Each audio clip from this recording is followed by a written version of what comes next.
So hello everyone and I welcome you all in this video.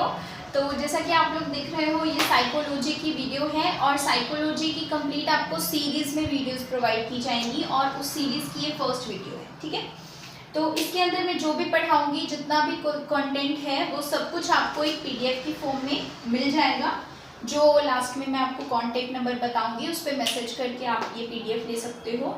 और आने वाली जितनी भी वीडियोस में जो भी मैं पढ़ाऊंगी साइकोलॉजी से रिलेटेड, वो सब इसमें है। निमोनिक्स इसमें है, हिंदी और इंग्लिश दोनों मिक्स करके लैंग्वेज में मैंने नोट्स लिखे हैं और कुछ मल्टीपल चॉइस क्वेश्चन भी हैं। ठीक है, और इस पीडीएफ से आप किसी भी बुक को फॉलो करो, मॉस्पे के क्वेश्चन ट्राई करो, पीआर यादव, टारगेट हाई, किसी के भी करो, सॉल्व होंगे। ठीक है, कॉन्सेप्ट मैंने इसमें लिख रखे हैं। तो अभी हम देखते हैं हमारा साइकोलॉजी का फर्स्ट लेक्चर। ठीक है, जितने भी प्रीवियसली आस्क्ड क्वेश्चन हैं, जहाँ जहाँ से पूछे गए हैं, उन्हीं कॉन्सेप्ट्स को ज़्यादा फोकस करेंगे। बाकी चीज़ें भी पढ़ेंगे लेकिन टू द पॉइंट पढ़ेंगे। ठीक है, एग्जाम्पल्स के साथ पढ़ेंगे। तो अब हम स्टार्ट करते हैं हमारी साइकोलॉजी। ठीक है, साइकोलॉजी किसी भी स्टूडेंट से पूछें कि व्हाट इज़ साइकोलॉजी, तो वो पहला आंसर क्या देता है। किसी भी इंसान से जो हमारे नर्सिंग के स्टूडेंट नहीं है, आप उनसे भी पूछोगे तो वो क्या बोलेंगे कि ये क्या है, दिमाग की स्टडी। वेरी इंटरेस्टिंग आंसर है, दिमाग की स्टडी। बट देखते हैं कि ये सच में दिमाग की स्टडी है। ठीक है, इसकी कुछ हिस्टोरिकल इवेंट्स देखते हैं, जहाँ जहाँ से क्वेश्चन पूछे गए वहाँ से देखते हैं। तो पहले इस वर्ड को उठाते हैं, साइकोलॉजी। ठीक है, साइकोलॉजी एक ग्रीक वर्ड है। ग्रीक वर्ड कौन सा वर्ड है? ग्रीक। ठीक है, ये अभी तो आपको याद हो गया, लेकिन अगर ये एग्जाम में क्वेश्चन में अगर ऑप्शंस में लेटिन भी आ जाए तो फिर कंफ्यूज हो जाएंगे कि साइकोलॉजी लेटिन वर्ड भी हो सकता है। तो इसको याद करने के लिए आप एक निमोनिक याद कर सकते हैं, पीजी, पेइंग गेस्ट वाला, बॉयज पीजी, गर्ल्स पीजी। ठीक है, पी से साइकोलॉजी और जी से ग्रीक वर्ड। साइकोलॉजी क्या है? एक ग्रीक वर्ड है। ठीक है, और ये जो वर्ड है ये किन किन से मिलकर बना है और उसका क्या मतलब है देखते हैं। तो ये बना है साइकी प्लस लोकस। ठीक है, तो साइकी का मतलब अगर देखें तो साइकी का मतलब होता है आत्मा, या हम जिसे कहते हैं सोल अंग्रेजी में। ठीक है, और लोगस का मतलब होता है स्टडी ऑफ, किसी चीज को स्टडी करना, या नॉलेज भी कह सकते हो। ठीक है, किसी चीज की नॉलेज। तो पहले के ज़माने में क्या बोलते थे कि साइकोलॉजी क्या है? हमारी आत्मा की स्टडी, हमारी सोल की स्टडी। ठीक है, लेकिन एक फिलोसोफर आए जो आप जैसे कुछ नादान बच्चों की तरह बोले कि ये सोल की नहीं, उन्होंने ये वर्ड को गलत बोला, सोल की नहीं, ये तो किसकी स्टडी है? माइंड की स्टडी। किसने बोली ये बात? ये बात बोली थी हमारे विलियम जेम्स ने। ठीक है, विलियम जेम्स ने। ठीक है, क्वेश्चन आया हुआ है कि विलियम जेम्स ने कौन से वर्ड को रिप्लेस करके कौन सा टर्म दिया था। उनके अकॉर्डिंग साइकोलॉजी क्या है? माइंड की स्टडी है। ठीक है, लेकिन आपकी तरह ये भी नादान थे और फिर एक और फिलोसोफर आए जिन्होंने इनके दी हुई टर्म को फिर से रिप्लेस कर दिया, और वो थे हमारे विलियम वुंड ऑफ जर्मनी। ठीक है, विलियम वुंड ने बोला कि ये माइंड की नहीं, ये तो कॉन्शियसनेस की स्टडी है। ठीक है, कॉन्शियसनेस, हमारे कॉन्शियस माइंड की, हमारी एक काइंड ऑफ अवेयरनेस की स्टडी है। ठीक है, इनके अकॉर्डिंग। और ये क्वेश्चन भी आया हुआ है, विलियम वुंड के अकॉर्डिंग साइकोलॉजी क्या है? कॉन्शियसनेस की स्टडी। लेकिन बाद में इनके द्वारा दी गई थ्योरी को भी रद्द कर दिया गया, खारिज कर दिया गया, और ये बोला गया कि ये तो हमारे बिहेवियर की स्टडी है। ठीक है, किसकी स्टडी है? बिहेवियर की। तो आप भी विलियम जेम्स की तरह नादान ना बने, साइकोलॉजी दिमाग की स्टडी नहीं है, साइकोलॉजी क्या है? हमारे बिहेवियर की स्टडी है। ठीक है, आगे और भी बहुत सारी थ्योरीज आई थी।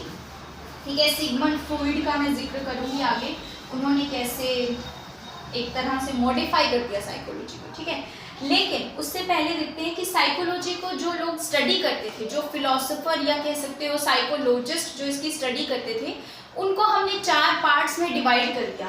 उन लोगों को 4 पार्ट्स में डिवाइड कर दिया जो इसकी स्टडी करते थे। ठीक है, पहले है हमारे स्ट्रक्चरलिज्म, पहला टाइप है ठीक है। स्ट्रक्चरलिज्म में वो लोग आते हैं जो क्या सोचते हैं, माइंड क्या है, एक स्ट्रक्चर, जिनके हिसाब से माइंड एक स्ट्रक्चर है, और वो लोग माइंड के स्ट्रक्चर को ही खोजने का काम करते थे। ठीक है, माइंड के स्ट्रक्चर यानी माइंड के सेल्स या एलिमेंट्स को खोजने का काम करते थे। ठीक है, जैसे हम बोलते हैं ना कि लाइफ की स्ट्रक्चरल और फंक्शनल यूनिट तो सेल है, तो उसी तरह से ये सेल और एलिमेंट्स को ढूंढने का काम करते थे। ठीक है, और इनके एग्जाम्पल है स्ट्रक्चरलिज्म में कौन कौन आते हैं, तो वो जो सेकंड वाला फिलोसोफर मैंने बताया था, विलियम वुंड ऑफ जर्मनी। ठीक है, और एक था ईडी टिचनर, ईडी टिचनर ने भी यही कहा था। ये ईडी टिचनर वाला क्वेश्चन आया हुआ है, ईडी टिचनर क्या थी, ये स्ट्रक्चरलिज्म। ठीक है, फिर दूसरी टाइप आती है हमारी फंक्शनलिस्ट। यहां से भी क्वेश्चन आया हुआ है, फंक्शनलिस्ट। फंक्शनलिस्ट में क्या आ रहा है, फंक्शन। वो लोग जो माइंड के फंक्शन को स्टडी करना चाहते थे, माइंड की फिजियोलॉजिकल एक्टिविटीज को स्टडी करना चाहते थे, उसमें आते हैं हमारे विलियम जेम्स, जो हमारे फर्स्ट है ना, विलियम जेम्स। ठीक है, ये क्वेश्चन आया हुआ है, विलियम जेम्स क्या थे, वो एक फंक्शनलिस्ट थे। ठीक है, आई थिंक ये PR यादव में भी मिल जाएगा ये क्वेश्चन आपको, बट आप लोग PR यादव पे स्टक मत रहिएगा, आपको मोसबे की ट्राई कीजिएगा। ठीक है, मोसबे काफ़ी बेहद अच्छी और बहुत ही शानदार बुक है। ठीक है, लेवल हाई हो जाता है आपका उससे। ठीक है, थर्ड है हमारे बिहेवियरिज्म। ठीक है, बिहेवियरिज्म, वो लोग, वो साइकोलॉजिस्ट या वो फिलोसोफर जो सोचते थे कि हम तो माइंड के बिहेवियर की स्टडी करेंगे। ठीक है, और इसमें नाम आता है JB वॉटसन का। ठीक है, ठीक है, JB वॉटसन का नाम आता है इसमें, जॉन B वॉटसन भी बोलते हैं इनको। ठीक है, तो ये बिहेवियरिज्म थे। उसके बाद fourth and the last is psycho analysis. ये साइको एनालिसिस अभी थोड़ा ब्रीफ में बताऊंगी, इसके बाद इस पे बोलने के लिए बहुत कुछ है। Psycho analytic theory. ठीक है, तो साइको एनालिसिस के बारे में बताती हूँ। ये जिसके द्वारा दी गई थी, ये एक तरह से एक ब्रांच समझ सकते हो आप इसको साइकोलॉजी की। ठीक है, ये दी थी हमारे सिगमंड फ्रॉइड ने। ठीक है, सिगमंड फ्रॉइड हमारे न्यूरोलॉजिस्ट थे, न्यूरोलॉजिस्ट। ठीक है, तो इन्होंने ये साइकोलॉजी की एक अलग से ब्रांच निकाल दी, साइको एनालिसिस। ठीक है, ये बहुत शौकीन थे एक्सपेरिमेंट्स करने के। जितने भी इनके पास क्लिनिक पे जितने लोग आते थे, उनके माइंड को ये एक्सपेरिमेंट करने के लिए यूज़ करते थे। ठीक है, उनके बिहेवियर को और ये सब कुछ जज करके। ठीक है, इन्होंने एक थ्योरी दी थी जिसमें इन्होंने बताया कि बिहेवियर और माइंड को मिक्स करके इन्होंने बताया, बिहेवियर प्लस माइंड के रिगार्डिंग इन्होंने बताया कि जो भी आप करते हो, जो भी कोई इंसान करता है, वो उसके काम करने का रीज़न क्या होता है, उसके पीछे की अर्ज या फिर उसकी ड्राइव्स। ठीक है, और ड्राइव्स, ये दोनों ही चीज़ें हमारी अनकॉन्शियस है। ठीक है, तो जो कीवर्ड था ना उनकी थ्योरी का, वो था अनकॉन्शियस मोटिवेशन। ठीक है, मतलब आप जो भी काम करते हो वो आप अपने अनकॉन्शियस माइंड से करते हो। ठीक है, ये हमारे सिगमंड फ्रॉइड जी का कहना है, और इसके बारे में बहुत डिटेल है, वो हम अच्छे से बाद में देखेंगे। ठीक है, अभी मैंने आपको ये बता दिया कि 4 टाइप के साइकोलॉजिस्ट थे। ठीक है, फिलोसोफर थे जो साइकोलॉजी की स्टडी करते थे। ये चारों में से ही क्वेश्चन आपका आया हुआ है। ठीक है, अब हम है ना कुछ बेसिक से टर्म्स को देख लेते हैं। ठीक है, उसके बाद हम अपने कॉन्सेप्ट्स को भी स्टार्ट करेंगे। ठीक है, तो फर्स्ट हमारी टर्म है अटेंशन। ठीक है,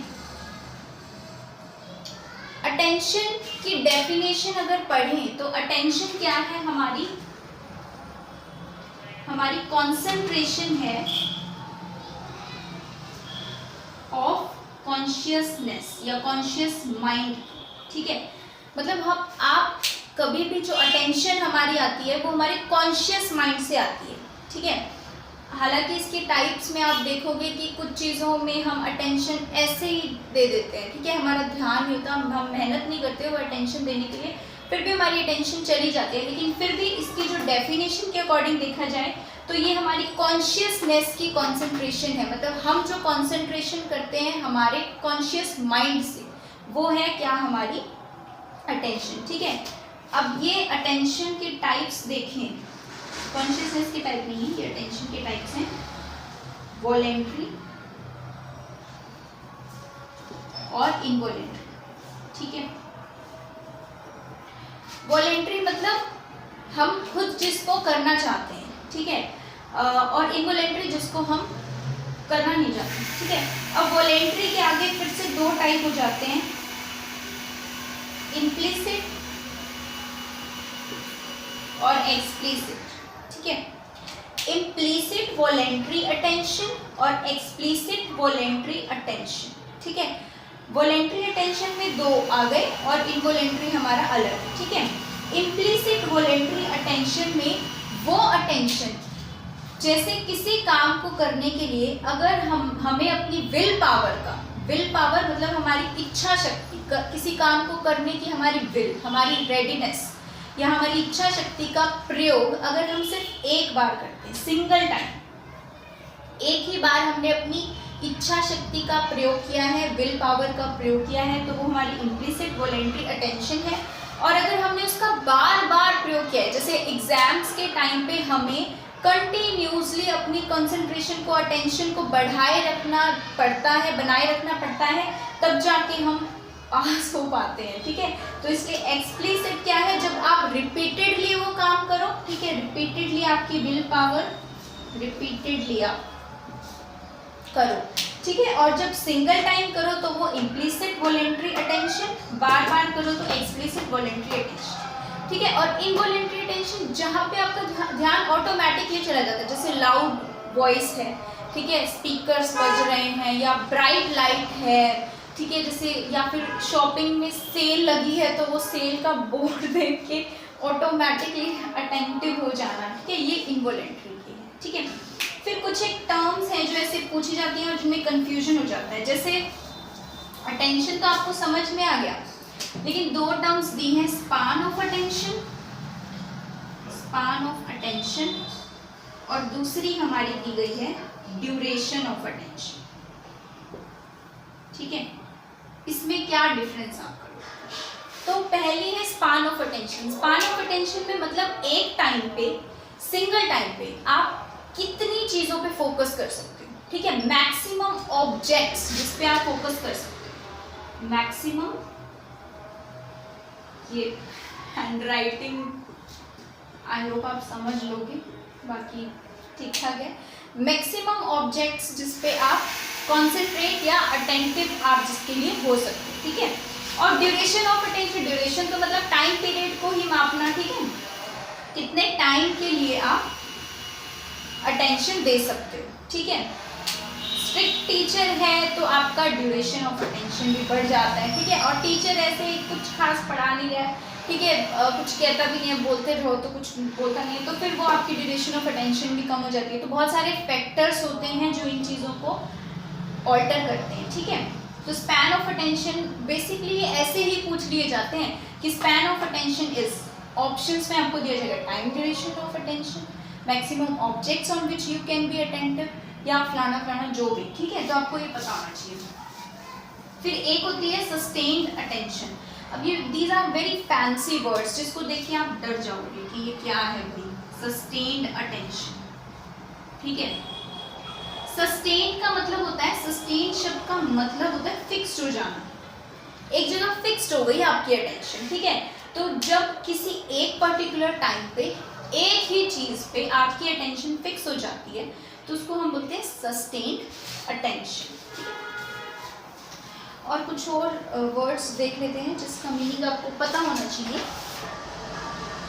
ठीक है, एक फैक्ट मैं आपको बता देती हूँ, it's a very interesting fact. ठीक है, साइकोलॉजी के अकॉर्डिंग आप एक टाइम पे किन्हीं भी दो चीज या दो से ज्यादा चीजों पे फोकस नहीं कर सकते। जैसे मान लो आप एक काम कर रहे हो कि आप ए और बी काम दोनों कर रहे हो, जैसे आप पढ़ाई भी कर रहे हो, ठीक है, प्लस आप म्यूजिक भी सुन रहे हो, तो साइकोलॉजी के अकॉर्डिंग आप ये दोनों काम एक साथ नहीं कर सकते। मतलब साइकोलॉजी के अकॉर्डिंग मल्टीटास्किंग नाम का कोई वर्ड नहीं होता, कोई इंसान मल्टीटास्क नहीं कर सकता, ठीक है, एक टाइम पे। लेकिन फिर भी हम तो देखते हैं और फील भी करते हैं कि हम कर पा रहे हैं। तो वो कैसे होता है? देखो, साइकोलॉजी कहती है कि आपकी जो अटेंशन है ना, वो ए से बी पे, बी से ए पे बहुत रैंडमली शिफ्ट होती है। अटेंशन आपकी शिफ्ट होती है, लेकिन दोनों चीज़ों पे एक साथ अटेंशन कभी नहीं करेगी। मतलब आपका जो ब्रेन है वो स्विच करता रहेगा इन दोनों के बीच में, ठीक है, एक सेकंड के लिए, ये मतलब सेकंड भी नहीं, फ्रैक्शन ऑफ सेकंड्स पे इस पे ध्यान, फिर इस पे ध्यान, फिर इस पे ध्यान, फिर इसलिए आपको ऐसा लगता है कि आप दोनों काम कर पा रहे हो, बट एक्चुअली में आपका ब्रेन जो है शिफ्ट कर रहा है, ठीक है। इसलिए मल्टीटास्किंग जो है साइकोलॉजी के अकॉर्डिंग नहीं है, लेकिन फिर भी होती है। वो इसीलिए होती है क्योंकि हमारा माइंड जो है वो स्विच करता रहता है दोनों चीज़ों के बीच में, ठीक है। I hope this was an interesting fact for you, ठीक है। फिर आगे हम देखते हैं परसेप्शन, ठीक है। अब परसेप्शन में बहुत लोग कंफ्यूज हो जाते हैं, परसेप्शन क्या है, ठीक है। तो देखो, परसेप्शन की अगर हम डेफिनेशन देखें ना, तो इसका मतलब होता है कि हमारे किसी भी रॉ डाटा को मीनिंगफुल डाटा में कन्वर्ट करना, रॉ डाटा से मीनिंगफुल डाटा में, मीनिंग की स्पेलिंग ये भी आएगा इसमें ना, ठीक है। तो रॉ डाटा से मीनिंगफुल डाटा में कन्वर्ट करना, ठीक है। लेकिन फिर भी समझ नहीं आता। देखो, सेंसेशन और परसेप्शन में डिफरेंस है, ठीक है। बहुत बच्चे पूछते हैं ये क्या है, मैं बता देती हूँ। सेंसेशन होता है जैसे आपके सेंस ऑर्गन्स हैं ना, 5 सेंस ऑर्गन्स वी है, ठीक है। इन सेंस ऑर्गन्स का यूज करके आप देख सकते हो, सुन सकते हो, आप फील कर सकते हो, स्मेल कर सकते हो, टेस्ट कर सकते हो, ठीक है। लेकिन इन सेंस ऑर्गन का यूज करके एक कंक्लूजन निकाल देना, मतलब आपने किसी चीज़ को हाथ लगा लिया, लेकिन वो टच करके किसी कपड़े को आपने पकड़ा और टच तो कर लिया, वो आपकी क्या है, सेंसेशन, कि आपको फील हो रहा है कि कुछ चादर या कुछ कपड़ा टाइप है। लेकिन उसका ये कंक्लूजन निकाल देना कि वो कॉटन की चादर है, या वो खद्दर है, या फिर वो कोई सिल्क का कपड़ा है, ये आपकी परसेप्शन है, ठीक है। या किसी चीज़ को देख के, ठीक है, ये बता देना कि ये पानी का ग्लास है, नहीं ये तो कटोरी है, नहीं ये तो स्पून है, ठीक है। देख रहे हो वो आपकी सेंसेशन है, लेकिन देख के आप उसका क्या कंक्लूजन निकाल रहे हो, वो आपकी परसेप्शन है, ठीक है। रॉ डाटा को मीनिंगफुल डाटा में कन्वर्ट कर देना। जैसे आप कोई आपने लाइन पढ़ी कि रुको मत जाने दो, ठीक है। अब मैंने इसमें कहीं पे भी कोमा नहीं लगाया, ठीक है। तो इसमें आपके देखो, आप इसको पढ़ रहे हो तो कोई ऐसे पढ़ेगा रुको मत जाओ, और कोई पढ़ेगा रुको मत जाने दो, ठीक है। ये आप अपनी अपनी परसेप्शन है, ठीक है। एक तरह से हमारा ये अनुमान कह सकते हो आप, ठीक है, किसी चीज़ का अनुमान लगा रहे हो, ठीक है। तो ये परसेप्शन की बेसिक सी जानकारी है, ठीक है, जिसमें बहुत ज़्यादा कन्फ्यूजन हो जाती है, सेंसेशन क्या है, परसेप्शन क्या है। तो सेंसेशन हमारे सेंस ऑर्गन से फील करना, और परसेप्शन उसका कोई कंक्लूजन निकाल देना, कोई मीनिंगफुल डाटा निकाल देना, ठीक है। अब हम पढ़ते हैं इसके डिसऑर्डर्स, ठीक है, डिसऑर्डर्स ऑफ परसेप्शन, ठीक है। यार, इस परसेप्शन वर्ड को ही ध्यान रखने के लिए ना, ये आप एक वर्ड याद कर लो बस, कि ये है हमारा नजरिया, ठीक है, या हमारा अनुमान, बस। कि जैसे हम बोलते हैं ना कि हर किसी के समझने का नज़रिया अलग है, देखने का नज़रिया अलग है, वो वही चीज़ है कि आपकी परसेप्शन किसी चीज़ को लेके अलग अलग हो सकती है, ठीक है। तो अब हम देखते हैं इसके डिसऑर्डर। डिसऑर्डर में इसके दो ही परसेप्शन के दो ही डिसऑर्डर हैं, ठीक है, इल्यूजन और दूसरा है, यहाँ लिख देती हूँ, हेलुसिनेशन, ठीक है। अब बहुत सारे बच्चे हैं ना, इसमें एक डेल्यूजन और मिक्स कर देते हैं, क्योंकि ये सिमिलर वर्ड्स लग रहे हैं, लेकिन ऐसा है नहीं, शोर बहुत हो रहा है, ठीक है। तो ये डिल्यूजन है ना, ये डिल्यूजन मैं बताऊंगी जब मैं आपको थिंकिंग पढ़ाऊंगी, इसको बिल्कुल अच्छे से क्लैरिफाई करूंगी कि ये डिल्यूजन क्यों नहीं है परसेप्शन का डिसऑर्डर, ठीक है। लेकिन अभी देखते हैं इल्यूजन और हेलुसिनेशन क्यों है। तो देखिए हेलुसिनेशन का इल्यूजन का मतलब होता है मिस इंटरप्रिटेशन, ठीक है, ये दिख रहा है आपको। इल्यूजन का मतलब है मिस इंटरप्रिटेशन, ठीक है। मतलब कोई चीज है कुछ और हमें कुछ और फील हो रही है, ठीक है। मतलब लेकिन एक फैक्ट जो इसमें देखने वाला ना कि इल्यूजन में वो चीज है, प्रेजेंट है वो, ठीक है। आपको कुछ और फील हो रही है लेकिन एक्चुअली में वो एग्जिस्टेंस उसकी है, ठीक है। जैसे इसका बड़ा कॉमन एग्जांपल क्या हो सकता है, एक तो ये है कि रस्सी को सांप समझ लेना, रस्सी प्रेजेंट है। और भी आपकी डे टू डे लाइफ में जैसे मैं बताऊं तो सब लोग हम क्या यूज़ करते हैं, व्हाट्सएप सब यूज़ करते हैं, ठीक है। तो जब हमें ना हमने कहीं मैसेज किया और हमको रिप्लाई की बहुत अर्जेंट नीड है, कोई ऐसी इंफॉर्मेशन कोई सामने से आने वाली है, तो हमें ना जो डबल टिक का साइन है वो ब्लू अपीयर होता है बार बार, ये ब्लू हो गया है, ठीक है, उसने पढ़ लिया है ये मैसेज, बट एक्चुअली में उन्होंने पढ़ा नहीं है अभी, ठीक है। ये भी आपकी इल्यूजन ही है, था कुछ और, ब्लैक था टिक तो, लेकिन आपको ब्लू दिख रहा है बिकॉज आपको परसेप्शन का डिसऑर्डर हो गया है, ठीक है। इल्यूजन, ये इल्यूजन होना मतलब बेसिक आम जिंदगी में कोई बीमारी नहीं है, लेकिन बहुत बार ऐसा हो जाता है कि जैसे बहुत सारे डिसऑर्डर्स हैं जिसमें हेलुसिनेशंस वगैरह देखने को मिलता है, तो अगर वो सीवियर लेवल पे चला जाए तो फिर इन डिसऑर्डर्स की बहुत प्रॉब्लमैटिक हो जाते हैं, ठीक है। तो इल्यूजन ऐसा है कि मतलब है कुछ और आपको दिखाई कुछ और दे रहा है, ठीक है। जैसे कोल्ड ड्रिंक की बॉटल है, ठीक है, उसमें भरा तो पानी हुआ है लेकिन आपको वो क्या दिख रही है, इसमें तो कोका कोला है, ठीक है। तो ये भी आपका इल्यूजन है। ऐसे ऐसे एग्जाम्पल आप खुद से भी बना सकते हो, ठीक है। तो ये इल्यूजन है जिसमें मिस इंटरप्रिटेशन वर्ड जरूरी है, क्योंकि क्वेश्चन में ना आपको यही ऑप्शन में यही मिलेगा कि क्या है इल्यूजन, क्या है मिस इंटरप्रिटेशन, ठीक है। फिर एक बड़ा ही इंपॉर्टेंट वर्ड आ जाता है हमारा हेलुसिनेशंस, ठीक है। अब हेलुसिनेशन को याद करने के लिए बहुत अच्छा एग्जाम्पल भी है। तो हेलुसिनेशन के लिए जो वर्ड इंपॉर्टेंट है वो है फॉल्स परसेप्शन। कुछ है ही नहीं और आपको दिखे जा रहा है, कुछ है ही नहीं आपको दिखे जा रहा है, कुछ है ही नहीं आपको सुने ही जा रहा है, कुछ है ही नहीं आप फिर भी सूंघ रहे हो उसको, ठीक है। बहुत सारी ऐसी कंडीशन होती है जहाँ अलग अलग स्मेल्स आती है, मैं बताऊंगी कौन सी होती हैं वो।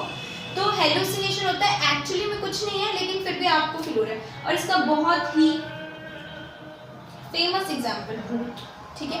अब मुझे नहीं पता कि भूत होते हैं या नहीं होते हैं, that is a different context, but भूत एक टाइप से, क्योंकि वी डोंट एज्यूम कि भूत एग्जिस्ट करते हैं, कि तो इसलिए ये भूत जो है वो आप हेलुसिनेशन में फिट कर सकते हो। हेलुसिनेशन का एग्जाम्पल भूत हो सकता है, ठीक है, क्योंकि वो कुछ है नहीं लेकिन आपको दिखे जा रहा है, ठीक है। अब ये हेलुसिनेशन है ना 5 टाइप के होते हैं, ठीक है।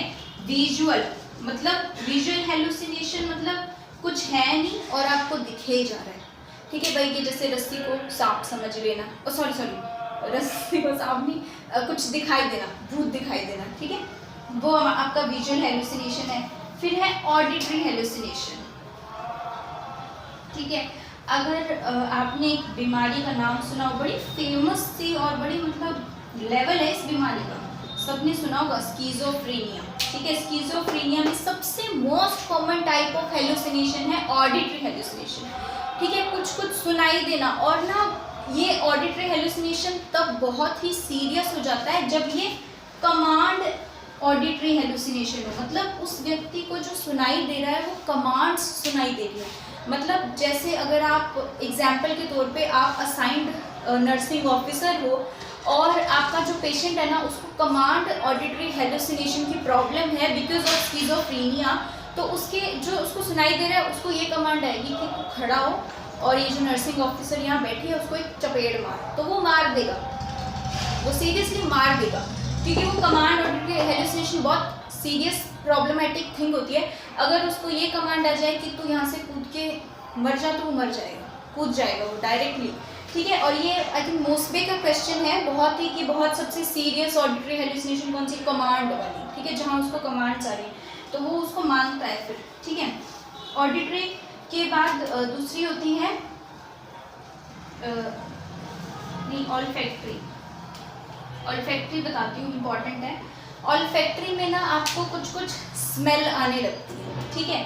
अब ये स्मेल कौन सी डिसीज्ड कंडीशन में होती है तो मैं बताती हूँ। सीजर वाले पेशेंट आपने देखे होंगे, जिस पेशेंट को सीजर या सीजर की डिसऑर्डर से जो लोग हैं उनको क्या होता है, सीजर में आपने फेजेस पढ़े होंगे एमएसएन में, बहुत सारे इसके 3-4 फेज होते हैं। तो इसका एक फेज होता है ऑरा फेज। ऑरा फेज मतलब ऐसा फेज जो आपको ना चेतावनी दे रहा है कि seizure is about to come, ठीक है, सीजर आने वाले हैं। उसमें बहुत जो भी इवेंट्स होते हैं ना वो आपको सब कुछ पता होना चाहिए, ताकि आप फटाफट से ना आइडेंटिफाई कर लो कि हमारे पेशेंट को सीजर तो नहीं आने वाली, ठीक है। तो ओरा फेज में ये होता है कि उसको अजीब सी स्मेल आने लगती है, ठीक है, उसको एक गंध महसूस होती है। तो ये ओरा फेज जो सीजर का होता है ना, उसमें ऑडिटरी हेलुसिनेशन होता है। और ये क्वेश्चन आई थिंक पूछा गया था, कहाँ पूछा गया मुझे ये ध्यान नहीं है, ठीक है, लेकिन ये पूछा गया है, ठीक है। फिर आपका होता है गैस्ट्रेटरी, ठीक है, अजीब अजीब से टेस्ट आना, ठीक है, टेस्ट आना, ये गैस्ट्रेटरी का एग्जांपल है। और एक और है, हाँ, काइनेस्थेटिक। काइनेस्थेटिक हेलुसिनेशन में क्या होता है, कुछ कुछ चलता हुआ फील होना, ठीक है, जैसे कीड़ियाँ चल रही हैं हाथ पे, टांग पे, पैर पे। काइनेस्थेटिक हेलुसिनेशन उसमें होता है। और जो पेशेंट क्या होते हैं, एल्कोहलिक होते हैं, ठीक है, एल्कोहलिक या जो ड्रग अब्यूज़ के पेशेंट्स होते हैं ना, उनमें ये काइनेस्थेटिक हेलुसिनेशंस होते हैं, क्योंकि उनको आफ्टर कंज्यूमिंग अल्कोहल या ड्रग कंजप्शन के बाद उनको फील होता है कि कुछ चल रहा है, ठीक है, तो वो आपका काइनेस्थेटिक हेलुसिनेशन है, ठीक है। तो ये वीडियो मैं यहीं पे एंड करती हूँ, क्योंकि ज़्यादा पढ़ाऊँगी तो बोर हो जाओगे। अगर किसी को लिखना नहीं है तो PDF आप ले सकते हो। और ये मैंने आपको अटेंशन परसेप्शन तक पढ़ा दिया, उसके बाद आगे थोड़ा थोड़ा बेसिक पढ़ेंगे, अभी बेसिक चल रहा है आपका। उसके बाद ईगो डिफेंस मैकेनिज्म, बहुत इंटरेस्टिंग चीज़ें आएंगी उसमें, ठीक है। पर्सनालिटी तो पूरा ही बहुत इंटरेस्टिंग है। लर्निंग बहुत इंपॉर्टेंट है, थ्योरीज ऑफ लर्निंग आगे बहुत इंपॉर्टेंट है। सब कुछ हिंदी में बताऊंगी, कैसे एक्सपेरिमेंट उसने किया था, क्या उसने कंक्लूजन निकाला था, ठीक है, ये सब कुछ पढ़ेंगे। तो आई होप आपको यहाँ तक समझ में आ गया होगा।